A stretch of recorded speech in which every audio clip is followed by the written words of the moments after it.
Chapter 17 The Ramadan.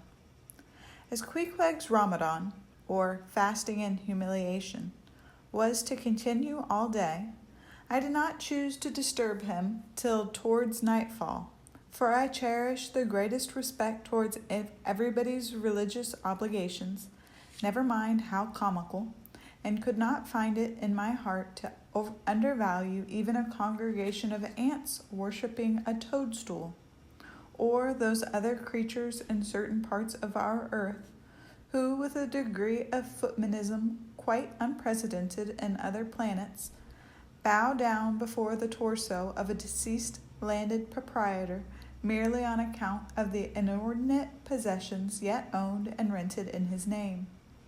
I say, we good Presbyterian Christians should be charitable in these things, and not fancy ourselves so vastly superior to other mortals, pagans, and what not, because of their half-crazy conceits on these subjects. There was Queequeg now, certainly entertaining the most absurd notions about Yojo and his Ramadan. But what of that? Queequeg thought he knew what he was about, I suppose. He seemed to be content, and there let him rest. All our arguing with him would not avail. Let him be, I say, and heaven have mercy on us all, Presbyterians and pagans alike, for we are all somehow dreadfully cracked about the head, and sadly need mending. Towards evening, when I felt assured that all his performances and rituals must be over, I went up to his room and knocked at the door, but no answer. I tried to open it, but it was fastened inside. "Queequeg," said I softly through the keyhole. All silent. "I say, Queequeg, why don't you speak? It's I, Ishmael." But all remained still as before. I began to grow alarmed. I had allowed him such abundant time. I thought he might have had an apoplectic fit. I looked through the keyhole, but the door opening into an odd corner of the room, the keyhole prospect was but a crooked and sinister one. I could only see part of the footboard of the bed and a line of the wall, but nothing more. I was surprised to behold resting against the wall the wooden shaft of Queequeg's harpoon, which the landlady the evening previous had taken from him, before our mounting to the chamber. That's strange, thought I. But at any rate, since the harpoon stands yonder, and he seldom or never goes abroad without it, therefore he must be inside here, and no possible mistake. Queequeg! Queequeg! All still.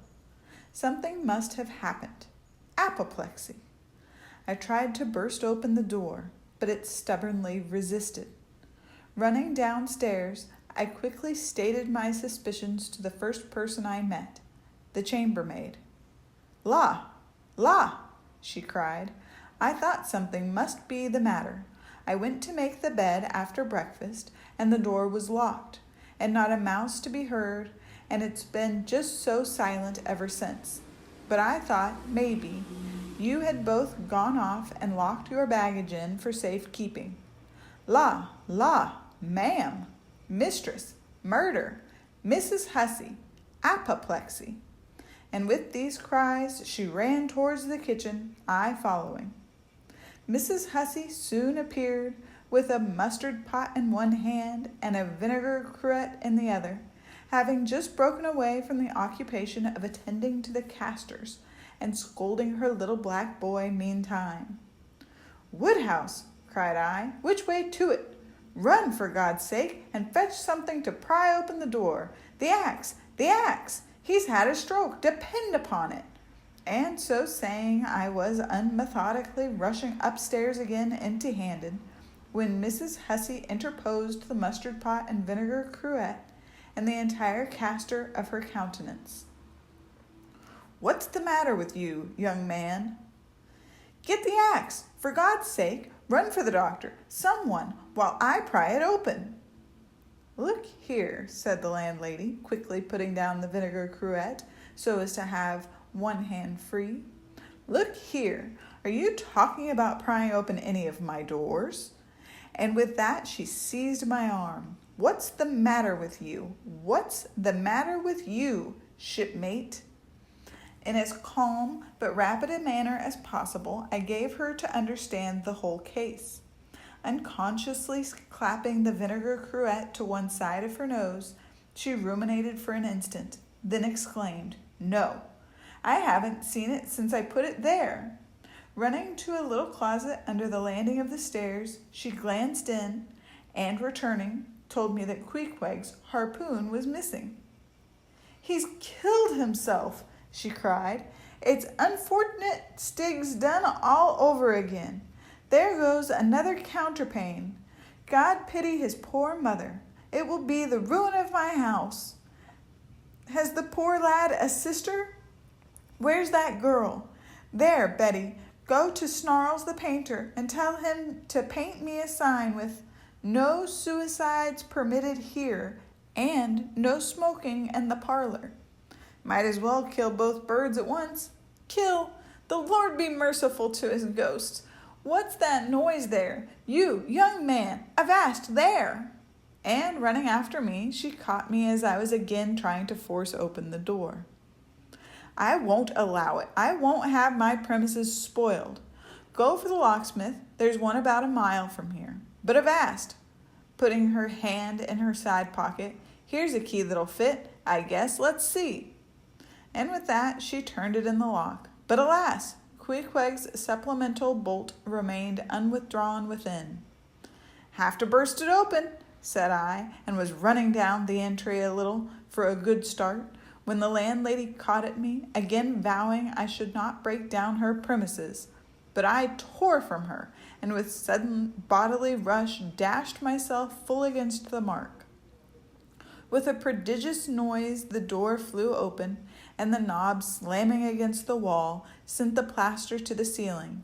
And there, good heavens, there sat Queequeg, altogether cool and self-collected, right in the middle of the room, squatting on his hams and holding Yojo on top of his head.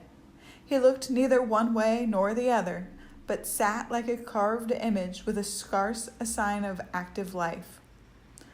"Queequeg," said I, going up to him. "Queequeg, what's the matter with you?" "He hain't been a-sittin' so all day, has he?" said the landlady. But all we said, not a word could we drag out of him.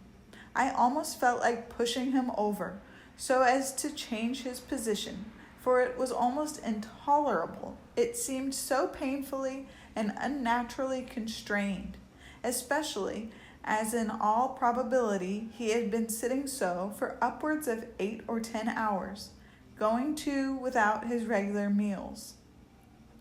"Mrs. Hussey," said I, "he's alive at all events, so leave us, if you please, and I will see to this strange affair myself."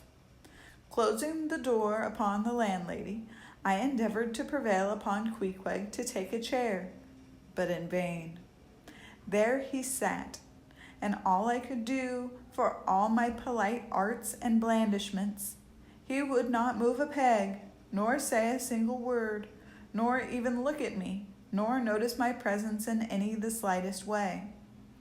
I wonder, thought I, if this can possibly be a part of his Ramadan. Do they fast on their hams that way in his native island? It must be so. Yes, it's a part of his creed, I suppose. Well, then, let him rest. He'll get up sooner or later, no doubt. It can't last forever, thank God, and his Ramadan only comes once a year, and I don't believe it's very punctual then. I went down to supper. After sitting a long time listening to the long stories of some sailors who had just come from a plum-pudding voyage, as they called it, that is, a short whaling voyage in a schooner or brig, confined to the north of the line in the Atlantic Ocean only.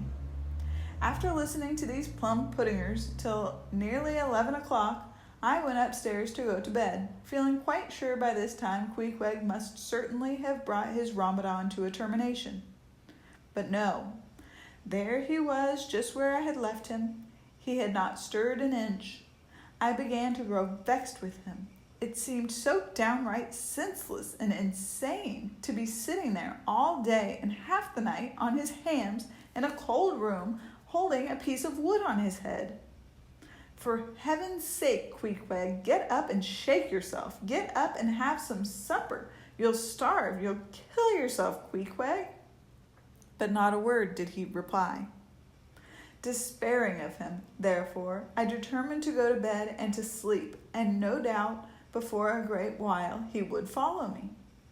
But previous to turning in, I took my heavy bearskin jacket and threw it over him, as it promised to be a very cold night, and he had nothing but his ordinary round jacket on. For some time, do all I would, I could not get into the faintest doze. I had blown out the candle, and the mere thought of Queequeg, not 4 feet off, sitting there in that uneasy position, stark alone in the cold and dark, this made me really wretched. Think of it, sleeping all night in the same room with a wide-awake pagan on his hams in this dreary, unaccountable Ramadan. But somehow I dropped off at last, and knew nothing more till break of day, when, looking over the bedside, there squatted Queequeg, as if he had been screwed down to the floor. But as soon as the first glimpse of sun entered the window, up he got, with stiff and grating joints, but with a cheerful look, limped towards me where I lay, pressed his forehead again against mine, and said his Ramadan was over. Now, as I before hinted, I have no objection to any person's religion, be it what it may, so long as that person does not kill or insult any other person, because that other person don't believe it also. But when a man's religion becomes really frantic, when it is a positive torment to him, and, in fine, makes this earth of ours an uncomfortable inn to lodge in, then I think it high time to take that individual aside and argue the point with him. And just so I now did with Queequeg. Queequeg, said I, get into bed now and lie and listen to me. I then went on, beginning with the rise and progress of the primitive religions, and coming down to the various religions of the present time, during which time I labored to show Queequeg that all these Lents, Ramadans, and prolonged ham-squattings in cold, cheerless rooms were stark nonsense, bad for the health, useless for the soul, opposed, in short, to the obvious laws of hygiene and common sense. I told him, too, that he being in other things such an extremely sensible and sagacious savage, it pained me, very badly pained me, to see him now so deplorably foolish about this ridiculous Ramadan of his. Besides, argued I, fasting makes the body cave in, hence the spirit caves in, and all thoughts born of a fast must necessarily be half-starved. This is the reason why most dyspeptic religionists cherish such melancholy notions about their hereafters. In one word, Queequeg, said I, rather digressively, hell is an idea first born on an undigested apple dumpling, and since then perpetuated through the hereditary dyspepsias nurtured by Ramadans. I then asked Queequeg whether he himself was ever troubled with dyspepsia, expressing the idea very plainly so that he could take it in. He said no, only upon one memorable occasion.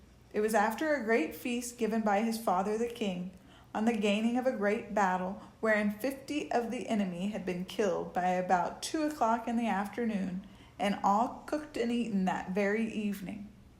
No more, Queequeg, said I, shuddering. That will do, for I knew the inferences without his further hinting them. I had seen a sailor who had visited that very island, and he told me that it was the custom, when a great battle had been gained there, to barbecue all the slain in the yard or garden of the victor, and then, one by one, they were placed in great wooden trenchers, and garnished round like a pilau, with breadfruit and coconuts, and with some parsley in their mouths, were sent round with the victor's compliments to all the friends, just as though these presents were so many Christmas turkeys. After all, I do not think that my remarks about religion made much impression upon Queequeg, because, in the first place, he somehow seemed dull of hearing on that important subject, and less considered from his own point of view. And, in the second place, he did not more than 1/3 understand me, couch my ideas simply as I would, and finally, he no doubt thought he knew a good deal more about the true religion than I did. He looked at me with a sort of condescending concern and compassion, as though he thought it a great pity that such a sensible young man should be so hopelessly lost to evangelical pagan piety. At last we rose and dressed, and Queequeg, taking a prodigious hearty breakfast of chowders of all sorts, so that the landlady should not make much profit by reason of his Ramadan, we sallied out to board the Pequod, sauntering along, and picking our teeth with halibut bones.